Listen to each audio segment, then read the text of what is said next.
Pravinkoodu shop starring Soubin, ബേസിൽ Joseph, ചെമ്പമിനോ, Chandini. ഒരു രാത്രി പ്രാവിൻകൂട് എന്ന ഷാപ്പിൽ നടക്കുന്ന ഒരു കൊലപാതകത്തെ ബേസ് ആണ് cinema. First of all, hats of two the debut writer ഡയറക്ടറായ ശ്രീരാജ് ശ്രീനിവാസൻ. ഈ ഒരു വ്യക്തിയാണ് ഈ ഹോൾ സിനിമയുടെ ഒരു ഹാർട്ട് ആൻഡ് സോൾ. ഈ ജാതി വർക്കാണ് ചെയ്തു വെച്ചിരിക്കുന്നത്. Cleverly written and brilliantly executed. ശരിക്കും ഈ സിനിമയുടെ കഥ ഭയങ്കര പുതുമയുള്ളതൊന്നുമല്ല. എന്നാലും നമുക്ക് ആ ഒരു ഫ്രഷേഴ്സ് ഫീൽ ചെയ്ത് നമ്മളിങ്ങനെ കണ്ടിരിക്കുന്നുണ്ടെങ്കിൽ അത് ആ ഒരു ഡയറക്ടർ റൈറ്ററിന്റെ ആ ഒരു ഹാർഡ് വർക്ക്, എഫേർട്ട്, വ്യത്യസ്തമായ സ്റ്റോറി ടെല്ലിംഗും ബ്രില്യന്റ് എക്സിക്യൂഷന്റെ ഒരു കാരണം കൊണ്ടാണ്.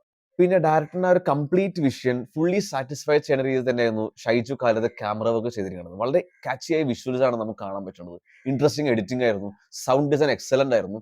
മ്യൂസിക് ബൈ വിഷ്ണു വിജയ് ഒരു വലിയൊരു പോസിറ്റീവ് ഫാക്ടർ ആയിരുന്നു സിനിമയുടെ. നല്ലൊരു എക്സ്പീരിയൻസ് തരാൻ സാധിച്ചിട്ടുണ്ട്. ഇനി ഈ പെർഫോമൻസിനെ പറ്റി പറയുകയാണെങ്കിൽ സൗബിൻ ഷഹീർ ഒരു വണ്ടർഫുൾ വർക്കാണ് ചെയ്തിരിക്കുന്നത്. നമുക്ക് ആ ഒരു ക്യാരക്ടറിനോട് ഭയങ്കര അറ്റാച്ച്മെന്റ് ഫീൽ ചെയ്യും, ഇമോഷണലി ആണെങ്കിലും എല്ലാ രീതിയിലും. പിന്നെ ബേസിൽ ജോസഫ്, ചെമ്പൻ വിനോദ്, ചാന്ദിനി, നിയാസ്, ഒരു സീനിയർ പോലീസ് ഓഫീസർ, പിന്നെ ശിവജിത്ത്, ഇവരെല്ലാവരും അവരുടെ ക്യാരക്ടേഴ്സിന് വളരെ നന്നായിട്ട് തന്നെ അഭിനയിച്ചിട്ടുണ്ട്. പിന്നെ ഇത്ര ഇൻട്രസ്റ്റിംഗ് ആവാൻ വേറൊരു റീസൺ, ഇവർ വളരെ രസകരമായിട്ടാണ് എഴുതി വെച്ചിരിക്കുന്നത്. നെഗറ്റീവായിട്ട് കടക്കുവാണെങ്കിൽ സെക്കൻഡ് ഹാഫ് ആണ് ഫസ്റ്റ് ഹാഫിനേക്കാളും കുറച്ചും കൂടെ സുപ്പീരിയർ ആയിട്ട് ഫീൽ ചെയ്തത്. കുറച്ചും കൂടെ പഞ്ച് തോന്നി, കുറച്ച് ഇൻട്രസ്റ്റിംഗ് ആൻഡ് എൻഗേജിംഗ് ആയിട്ട് ഫീൽ ചെയ്തു. ഫസ്റ്റ് ഹാഫ് ഒരു കുറച്ച് യൂഷ്വൽ എലമെന്റ്സിലൂടെ കടന്നു പോകുന്നത്.